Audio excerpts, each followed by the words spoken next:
حضرت ابو بکر صدیق رضی اللہ تعالیٰ عنہ کے یہاں کپڑے کی تجارت ہوتی تھی اور اسی سے گزر اوقات تھا۔ جب خلیفہ بنائے گئے تو حسب معمول صبح کو چند چادریں ہاتھ پر ڈال کر بازار میں فروخت کے لیے تشریف لے چلے۔ راستہ میں حضرت عمر رضی اللہ تعالیٰ عنہ سے ملے، پوچھا کہاں چلے؟ فرمایا بازار جا رہا ہوں۔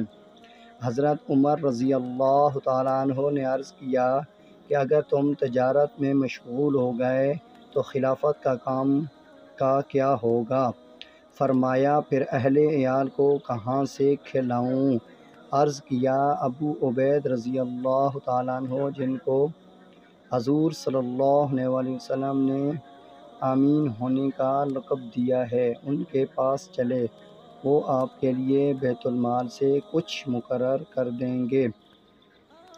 دونوں حضرات ان کے پاس تشریف لے گئے اور انہوں نے ایک مہاجری کو اوسطاً ملتا تھا، نہ کم نہ زیادہ، وہ مقرر فرما دیا۔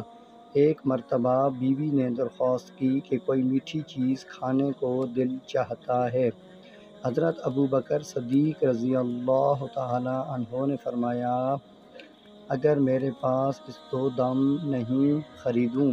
اہلیہ نے عرض کیا ہم اپنے روز کھانے میں سے تھوڑا بچا لیا کریں، کچھ دنوں میں اتنی مقدار ہو جائے گی۔ آپ رضی اللہ تعالیٰ عنہ نے اجازت فرما دی۔ اہلیہ نے کئی روز میں کچھ تھوڑے سے پیسے جمع کیے۔ آپ نے فرمایا تجربے سے یہ معلوم ہوا اتنی مقدار، کئی روز کچھ تھوڑے سے پیسے جمع کیے۔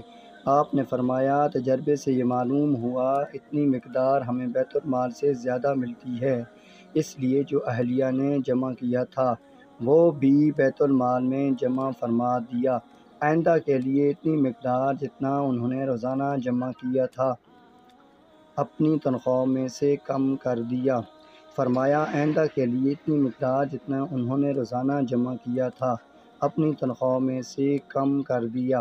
فائدہ: اتنے بڑے خلیفہ بادشاہ پہلے سے اپنی تجارت کرتے تھے، وہ ضروریات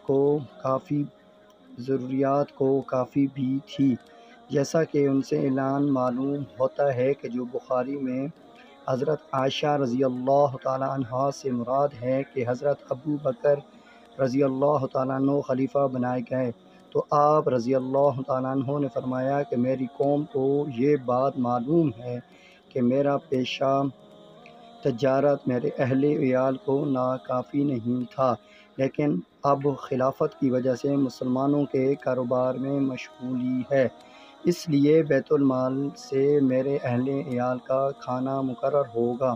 اس کے باوجود حضرت ابو بکر رضی اللہ تعالیٰ عنہ کا وصال ہونے لگا تو حضرت عائشہ رضی اللہ تعالیٰ عنہا کو وصیت فرمائی کہ میری ضرورتوں میں جو چیزیں بیت المال کی ہیں وہ میرے بعد آنے والے خلیفہ کے حوالے کر دی جائے۔ حضرت انس رضی اللہ تعالیٰ عنہ فرماتے ہیں کہ آپ کے پاس کوئی دینار یا درہم نہیں تھا، ایک اونٹنی دودھ کی، ایک پیالہ، ایک خادم تھا، بعض روایات میں ایک اوڑھنا اور ایک بچھونا بھی آیا۔ یہ اشیاء جب حضرت عمر رضی اللہ تعالیٰ عنہ کے پاس نیابت میں پہنچی تو آپ نے فرمایا کہ اللہ تعالیٰ ابو بکر رضی اللہ تعالیٰ عنہ پر رحم فرمائے کہ اپنے سے بعد والے کو مشقت میں ڈال گئے۔